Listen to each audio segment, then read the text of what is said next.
Good morning. Let's try that again. Good morning. Good. So if I could ask everyone to please take your seats.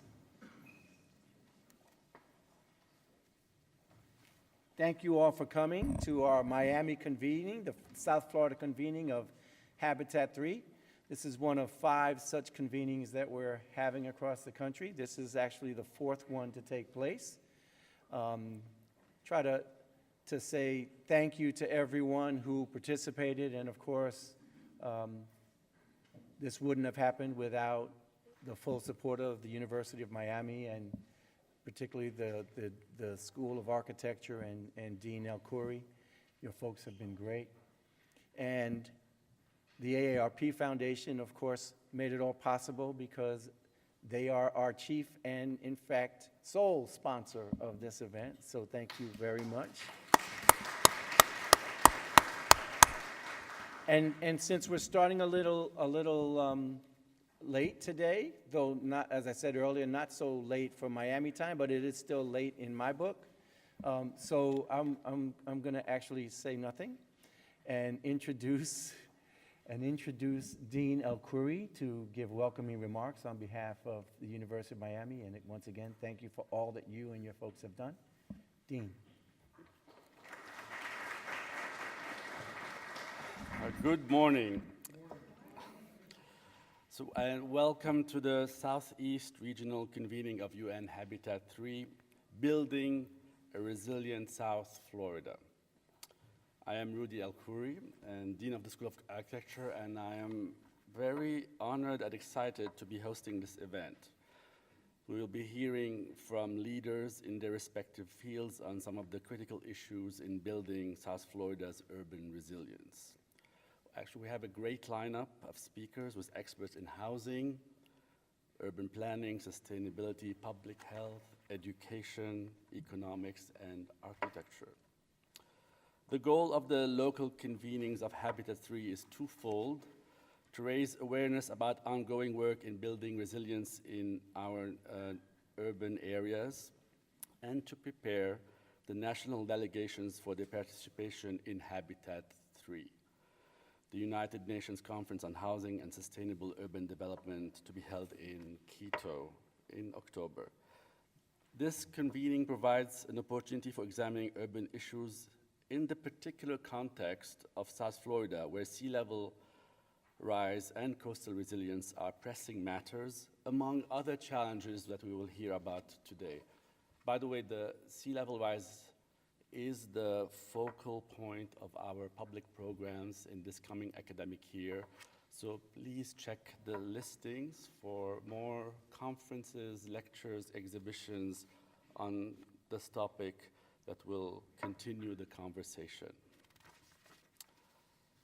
Now, this discussion today will hopefully take South Florida's collective voice all the way to the conference, and I trust that it would also include that of high school students.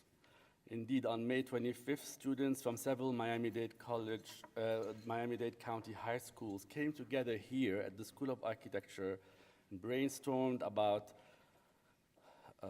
ideas for their own neighborhoods with our faculty and graduate students in a design charrette orchestrated by my colleague Sonia Chow, director of the Center for Urban and Community Design, the CUCD. They will present their work later today, and we look forward to hearing from them. The school is proud of its record of community engagement in South Florida and in other communities and abroad as well, including work with HUD going back more than a decade for work in the West Grove community. So we are pleased to collaborate again in hosting this event and look forward to more opportunities in the future. Now, before I introduce Ed Jennings, Jr., the Regional Administrator for HUD, who will launch the event, I'd like to acknowledge and thank many agencies that also participated in mounting this event. Of course, the main sponsor, AARP Foundation, Alliance for Aging, Atlanta Federal Reserve Bank, Atlanta Federal Reserve, Bank United, Beacon Council, Citibank, City of Miami Beach, Florida Community Loan Fund, Florida International University, Florida Memorial University, Good Government Initiative, Knight Foundation, Miami Homes for All, Miami-Dade College, Miami-Dade County, Miami-Dade Public School, St. La Haitian Neighborhood Center, South Florida Community Development Coalition, South Florida Regional Council, United Way, and of course, University of Miami, who I say again is very proud to be hosting you today. Now please join me in welcoming Ed Jennings.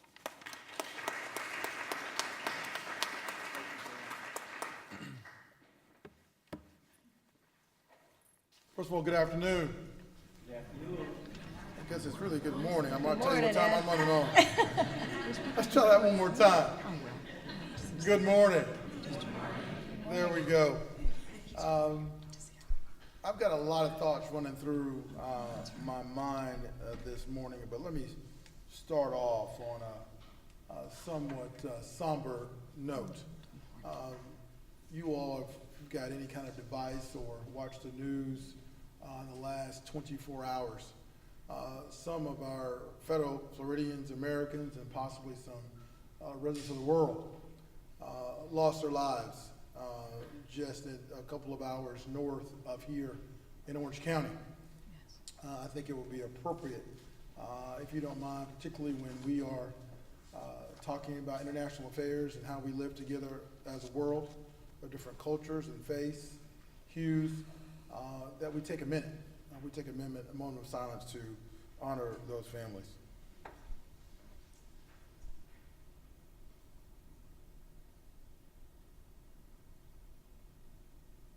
Thank you. I want to take a minute to address those families and talk about this event and how those issues are important, because the whole idea of the Habitat 3, the concept of Habitat 3, is how do we live together in a global society? How do we live together whether you live in China or downtown Miami? How do you live together on the west coast of California, Chicago, or in rural places like one of my colleagues you'll hear from later on today in Tupelo, Mississippi? Doesn't make a difference where you live. We need to live together in a new and special way. When this conversation started several months ago as related to HUD and what we would be doing and being involved in that, we were asked as the regional administrators to consider hosting an event like this, and then we found out that one of our great partners was going to be Aarp Foundation. They said, Ed, would you like to host this in Atlanta, or would you like to have this hosted in Miami? I said, first of all, if it's hosted in Atlanta, that means I've got to do it. I said, so that doesn't work too well. I've got a lot on my plate, but more importantly, you'd have a better event if Jose Centron, who was gracious this morning in regard to his not making comments, but you've got to understand that he's a man of true heft, international accolade, having his history and his cultural background in Puerto Rico, but in New York and here in Miami. He truly has built, literally and figuratively, the Miami HUD office into what it is today. He took a little hiatus from us, came back with guns a-blazing, and the idea of what you see in this partnership completely and totally has so much to do with the leadership of Jose, the folks in the Miami field office, and our HUD personnel here in South Florida. So give Jose Centron a round of applause for his leadership.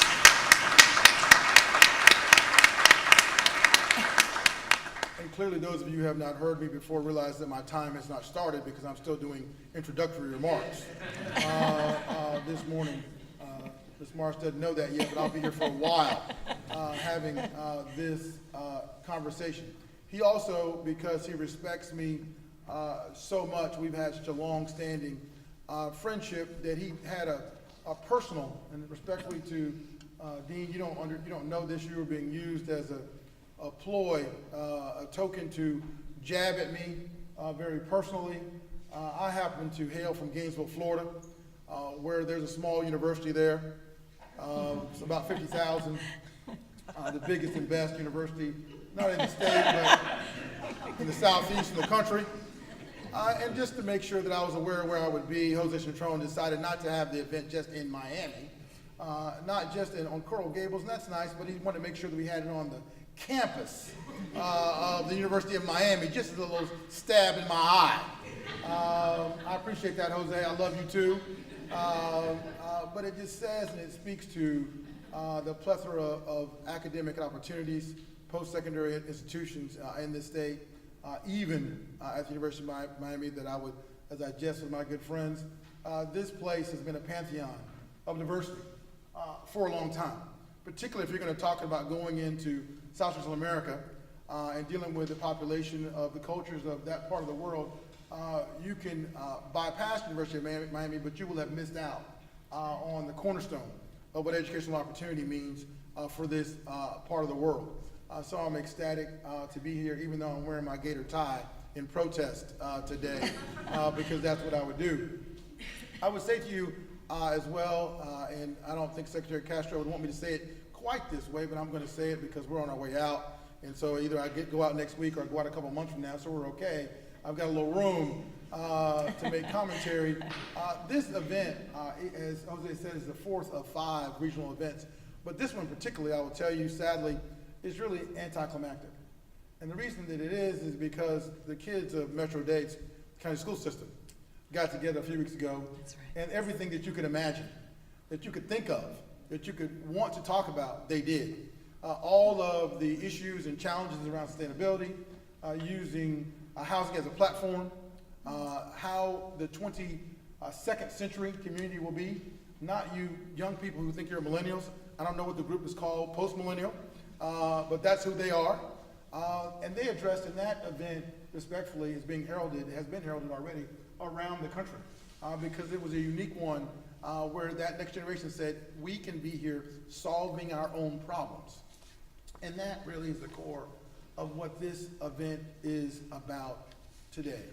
The idea of how do we, right here in America, have Secretary Castro, the members of the UN, all the partners that here assembled, that will be assembling in Quito, how do we use, and as Secretary Donovan coined it, and how Secretary Castro has doubled down on it, using housing as a platform. It's not about making sure that it's affordable and just sustainable. That's important. No issues with that, but I asked the folks from Aarp this morning, I was like, okay, now, why are you here? We love you being here, but why are you here? And the idea that as people, particularly that are impoverished, need to age in place, have a unique quality of life, that's not a uniquely South Florida problem. It's not a uniquely Floridian problem or an American problem. It's a problem for citizens, countries and governments, nonprofits, and corporations literally around the world. So the idea that we'd be here with some of the greatest minds in the country, a place that talks about architecture and a dean who is talking about vision is a unique opportunity for us. As I hasten to close in just another 30 minutes of talking this morning, I would say to you, not only is it appropriate and prophetic that we would have this conversation with the Dean of Architecture, because deans of architecture don't think in years, they don't think in decades, they think in centuries. And this is the kind of problem that we get together every 20 years, every generation, and talk about. But the things that you're going to discuss, the information that's collated and put together as a part of a briefing and topics and energy for Secretary Castro to lead into Quito, is going to be around for generations, potentially for centuries, in regard to the impact that you have on the conversation. So I will tell you, not only be selfish in what you're doing in regard to this time, because you need to be planning for yourself, because I'm getting grayer and grayer, so I'm planning for me. I'll be selfish, but I'm thinking about my 4-year-old daughter, Elizabeth Lauren, and her future, but thinking about generations beyond her. So we welcome you on behalf of Secretary Julian Castro, the almost 9,000 employees of HUD, President Barack Hussein Obama, as we move into the Quito summit. but we're ecstatic that you would be here, spending all day talking about how we do it well in this part of the world, and if they can replicate it, how we can all be a better place to live. Thank you very much for coming.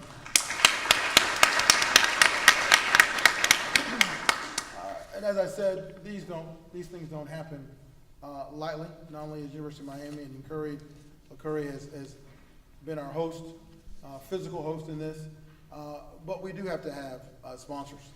The idea that the Aarp Foundation stepped up early in this conversation and said, we want to be a part of you. We want to do something new and different. You're going to hear from this young lady at lunch in a much more advanced way, but we wanted to kick off the morning not only thanking our partner, the Aarp Foundation, but allowing Ms. Marsh to give a few opening remarks and kick things off on the right foot. Lisa, come and join the group. Thank you very much.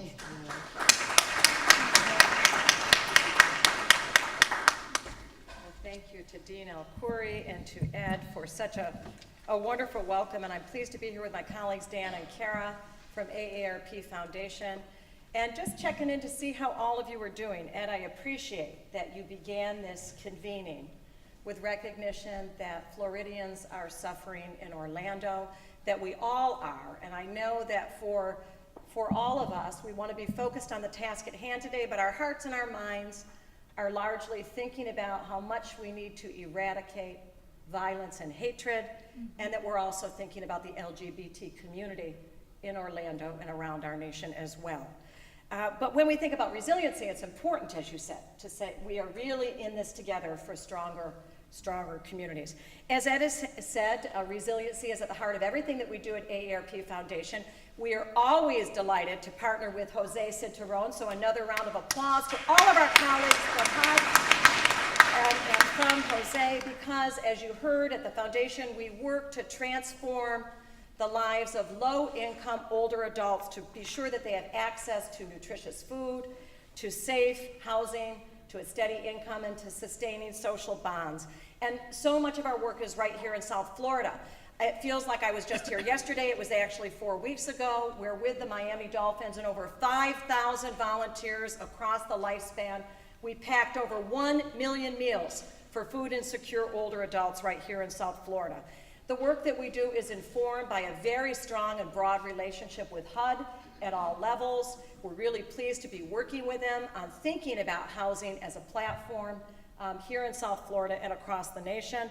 It's exciting for me to be back on a college campus, so a huge thank you to our co-sponsors at the University of Miami. I was a college president for 18 years, and so it's a homecoming for me every time I enter a college campus. I can't wait to hear from the high school students. Jose sent me pictures and notes from that convening, but it is no surprise to me that they are thinking thoughtfully as problem solvers about what we all need to do to have the most resilient communities that are forward-looking for our future. A shout out to my colleagues from Aarp Florida. Aarp has a big footprint here with the state office. And also finally, a thank you and welcome to those of you who are affiliated with the Miami-Dade Age-Friendly Initiative, because you're thinking about ways in which Miami-Dade and this metro region could be thinking across the lifespan to have resilient communities that are really welcoming and thoughtful for residents across the lifespan. So I'm looking forward to a terrific day of learning with each and every one of you. Thank you for allowing us to be here.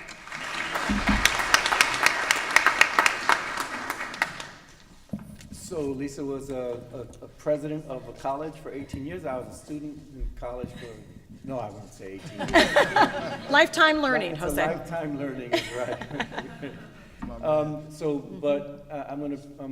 I've been singled out for thanks, so now I have to pass it to the people who did the real work, right? So Mark Buckbinder, Bob Cook, Thomasina Brown, Gloria Shanahan, the entire HUD team, and of course, all of our local partners who met with us to put this all together. This was not a brainchild of any one individual, but actually a community effort. It was actually Dean el-Khoury's idea to do a charrette with young people a month before this event. So, and he offered the University of Miami up as the location to do that. and Dr. Chow did a tremendous job with all of her team. Liz Plater-Zyberg has been an advisor in this from the beginning as well. So there, obviously thanks go out to lots of folks involved. Kara Goldstein and her team, thank you very much for your support. Those are the AARP Foundation folks who actually also participated every meeting we had to make this happen. So lots of people involved. Thank you all for being here. And the fact that I went to college a long time ago, I'm going to show now because we actually have a video from our secretary, and I'm going to ask Wesley to come up and make sure that I don't mess it up. Hello everyone, I'm Head Secretary Julian Castro. I'm sorry to miss today's Southeast Regional convening on Habitat 3. The Habitat 3 conference will be a historic moment, a time when leaders from 193 nations can reaffirm their shared commitment to advancing sustainable urban growth. As a former mayor, I know the most innovative solutions often come at the local level, and the great work happening in South Florida proves this. I'm proud of the students from Biotech, South Dade, Coral Park, Mast Academy, and Hialeah Gardens who have developed creative designs for transforming their neighborhoods into stronger and more resilient communities. And I want to thank Professor Sonia Chow, Superintendent Alberto Cavallo, and all the teachers who have made this possible. At Habitat 3, we'll introduce these kinds of cutting-edge strategies on a global scale and empower the next generation of urban developers. The conversations you have today can shape how the international community tackles its most pressing challenges. Today, we're living in a century of cities. By the year 2050, nearly 3/4 of the world's population will live in cities, the fastest rate of urbanization in human history. So now more than ever, our cities must lead the global effort to expand opportunity. I want to thank you for your commitment to promoting inclusive and sustainable development in South Florida. And I look forward to hearing about the ideas and the lessons that you'll share today. Our work can help ensure that the United States remains the undisputed land of innovation and opportunity in this 21st century, and that our nation plays a pivotal role in leading our world in this century of cities. Thank you very much, and have a great convening.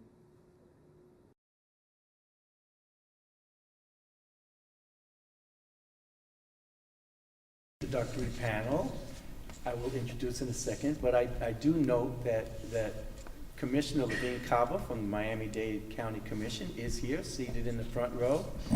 Came and registered herself because she's so interested in this topic, and I think it appropriate that we give her a couple of minutes to welcome us all to her county. That's right. Thank you very much, Jose, and so delighted to be here. Yes, I forget sometimes that I now am a commissioner, and I'm really still the advocate I always was. So it's great to be with everybody who's fighting outside of government, and we have some internal folks as well. But we only do these kinds of reforms together that we need to make a more resilient community. And I want to acknowledge that we have some great leadership from Miami-Dade County right here in the room. We have Mr. Liu, who's our head of our housing programs, and we have Katie Hageman, who is with our resilience office, and we have Jason Smith, who is our my legislative director. Unfortunately, I'm not going to be able to stay the whole day, but please reach out to Jason if we can be of any assistance. Am I forgetting anybody else from our mighty Miami-Dade County? Your tax dollars at work?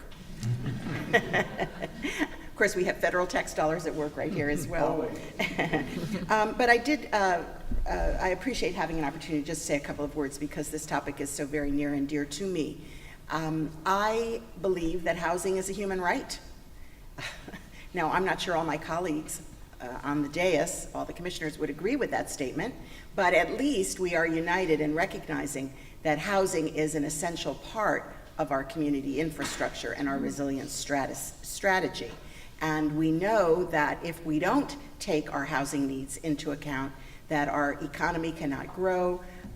We attract many, many people. We know that we are an attractant for millennials. People want to live here. It's an exciting place to live, work, and play. But eventually, they get the potential to be priced out of the market. And we know that when people are so extremely housing burdened, as they are in our community, eventually they may give up in frustration. And I can never believe this statistic, so please correct me if I'm wrong, but close to 60% of our residents are spending more than 70% of their income on housing and transportation combined. Do I have that right?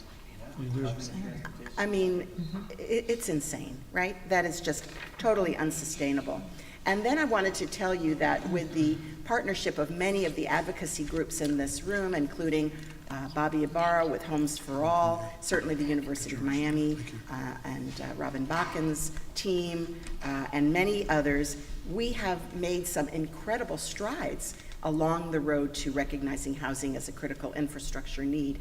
And I understand that Bobby is going to be going through our 12-step program later, so I won't, I was rushing to remember all the great things that we've done. But truly, since I've been in office a year and a half ago, I'm very proud of the breadth of things that we've been looking at to prioritize the need to bring our housing costs down and put housing within reach. And a couple, we voted against the wishes of the administration to set aside 10% of all growth in our budget for affordable housing into the Affordable Housing Trust Fund, and that would have been more than $10 million in this year, so let's see how much it is in the next year.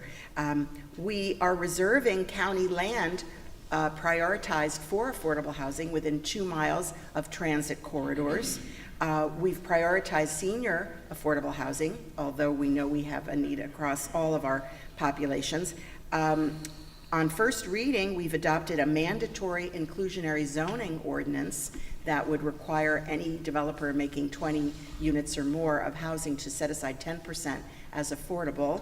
I'm working on, in leadership role on the Community Land Trust side, creating permanent affordability through Community Land Trust, which we've not had in this county, and that is already now part of our plan to the state for the use of our SHIP dollars. We're working on legislation for a linkage fee that would fund affordable housing through commercial development. And our community redevelopment agency reform recently passed now includes an affordable housing mandatory component if there's going to be housing built. So those are just a few of the great things that are underway. And of course, we know that resilience is more than housing. It's people too. And it's our jobs, it's our care for our elders, it's our age-friendly. And my very first vote, I'm so proud of this, having been elected, was to put the aging consideration into our community development master plan, and I've been active in the age-friendly initiative as well. So anyway, this was just a spontaneous opportunity to say hello. I'm looking forward to the recommendations and ideas that come out of this convening. Make sure Jason hears from you, and so proud that you all put this together. Thank you very much.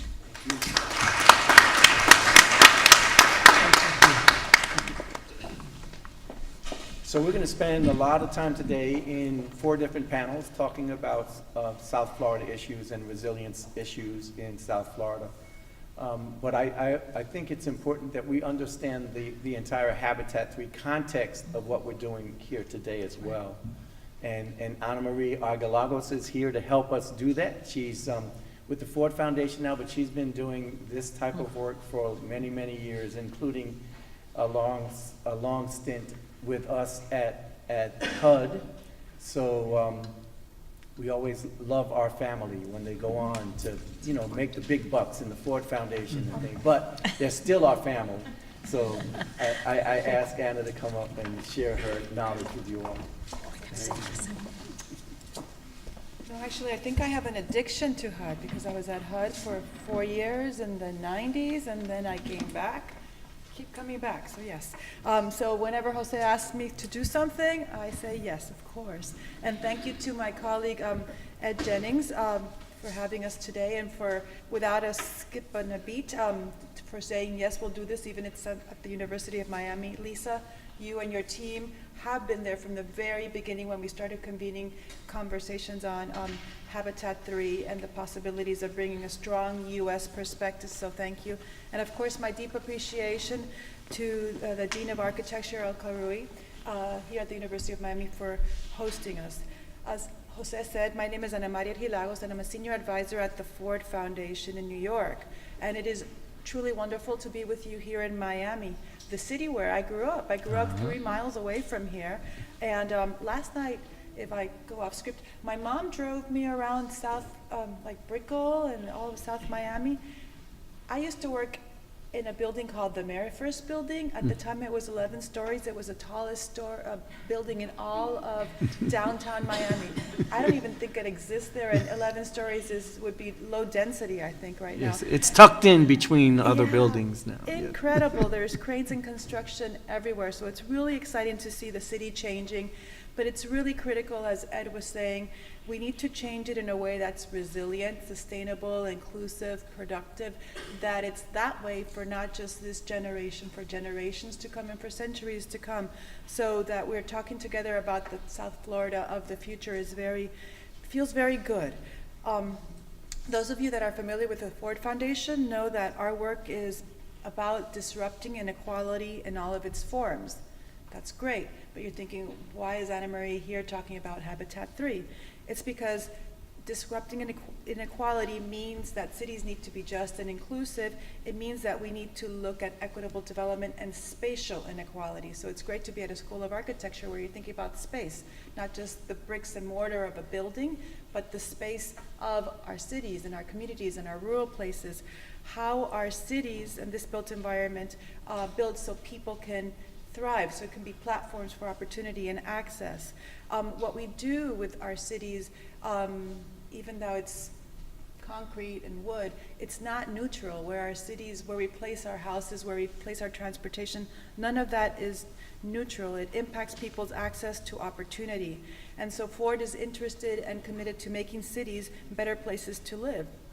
And so Jose asked me to talk about this complex web of Habitat 3 and of UN international negotiations, and Ed was saying, why is Ford doing international affairs? What does this have to do with our cities, and how does it affect us here in Miami, and why should we care about Quito? It's so far away. So if you bear with me, I'll set the stage, and I'll start with milestones from last year, because 2015 was such a sweet year for us. There were 2 major global events, and those events, although they weren't really in the newspapers, they do have the potential to change the planet and the people on them. The first, what's called formally as Agenda 2030, but more colloquially it's called the SDGs, or the Sustainable Development Goals. There's 17 goals. It took a long time to reach agreement, many years, because every single country that's part of the UN, that's 193 countries, came together and agreed. And because they didn't push at tinkering around the edges of what would be nice to have, they were audacious and ambitious, and they were really far-reaching. And most difficult, they were looking at systems, not sectors. They really acknowledged that the world is interconnected. When I explain it to my daughter, I say it's like a game of whack-a-mole. If you go to boardwalk, where you whack one mole and then the other one comes out, so you whack that one and then the other one comes out.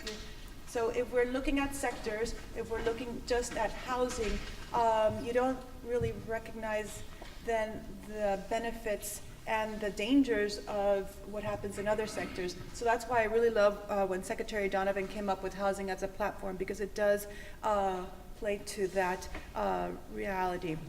The other thing about the Sustainable Development Goals is that they're universal. Usually, we, here in the US, in Miami, in South Florida, we don't pay attention to what the UN is doing because it's about the developing South, right? But the SDGs, by being universal, means that they apply to us as well. What does that mean? It means that it's really a global framework, policy framework, that all countries are agreeing to. That means you don't need to look now because it's not affecting us now, but you should be looking because it's going to be affecting us in the future. All countries in the future are going to have to report on what they're doing around the Sustainable Development Goals. If countries have to report to the Sustainable Development Goals, federal dollars, federal agencies will have to be tracking, states will be tracking, cities will be tracking, funders will be tracking philanthropies. That means that whatever space you all sit on, this will reach you eventually. That's why you should be paying attention. It's not far away international. It's really being proactive and paying attention to what you're going to have to be tracking later. The other thing that was really important is that the Sustainable Development Goals has a goal on cities. Goal 11 is about creating safe, inclusive, resilient, and sustainable cities and communities. And that's exciting for us as well as we're talking about cities.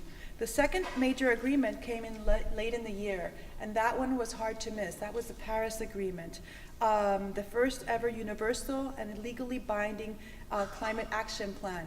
We've been waiting for that since 1992. People walked away from the negotiations at COP21 energized by what had been accomplished.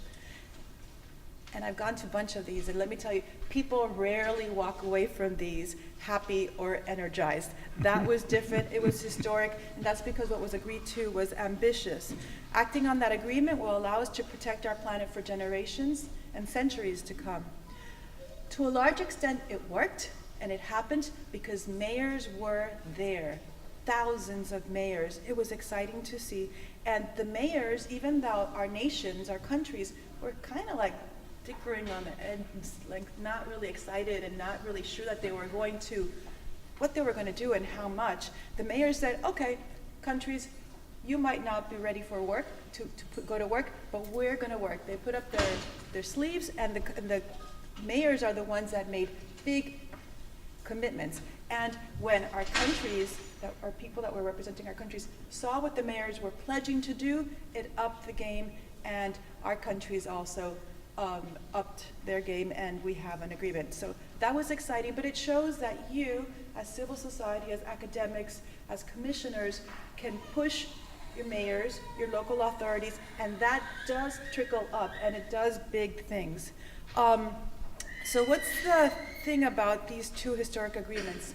These are goals and targets. This is what we want to do. It doesn't really tell us how we want to do it.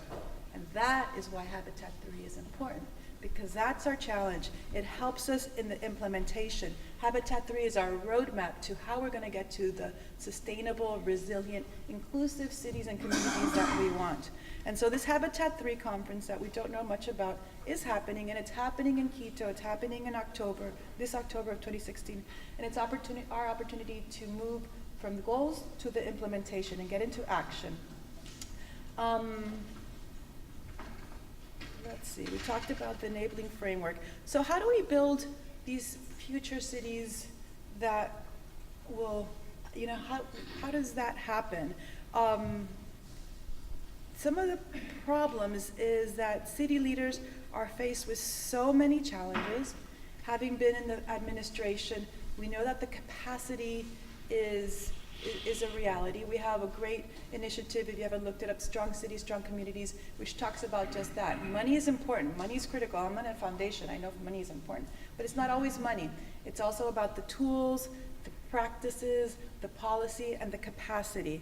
So we need to work with our city leaders as they develop their choices so that they can understand what the priorities are, what are the trade-offs, and how to build consensus about what needs to be done, because that way they can transfer from the technical, the sectoral solutions that I was talking about earlier, to building the political will to do the things that really need to happen.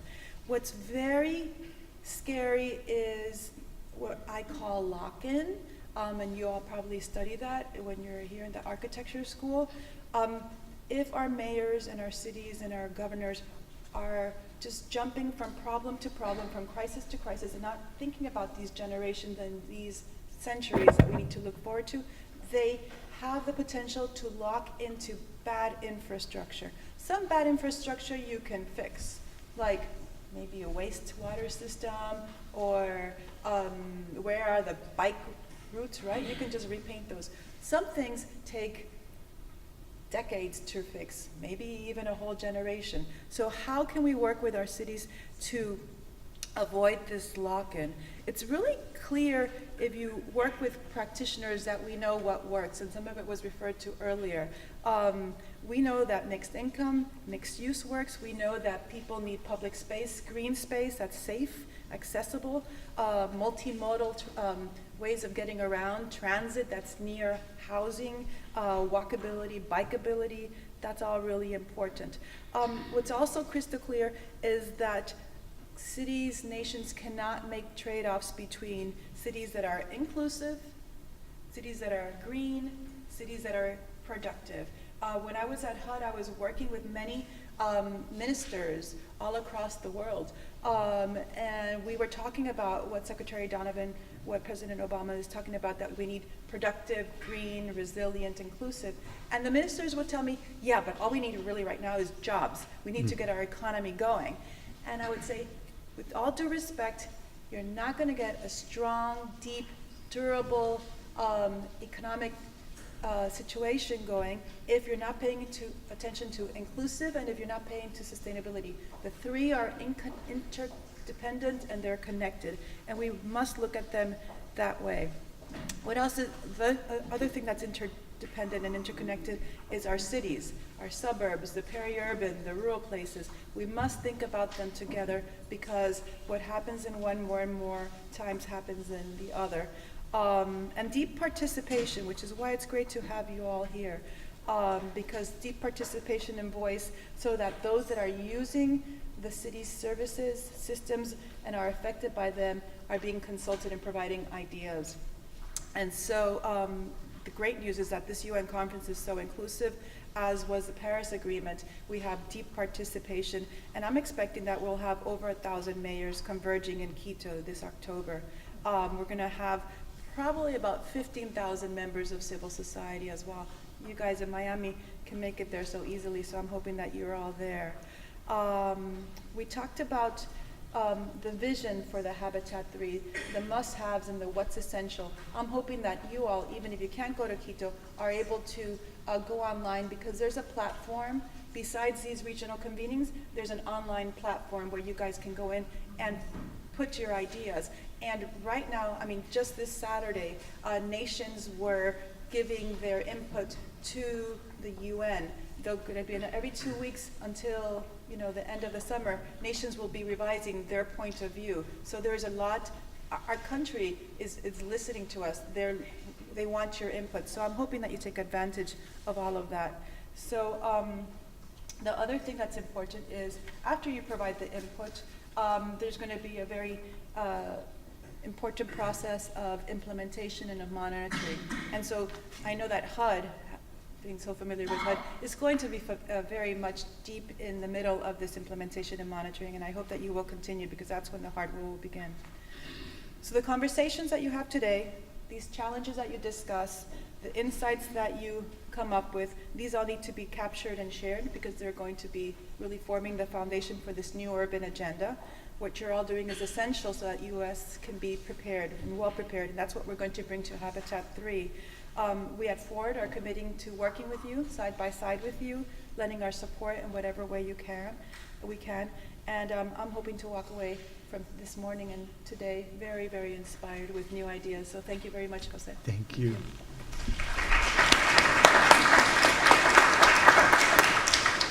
Okay, so we're almost on time. I'm going to ask our first panel to please come forward.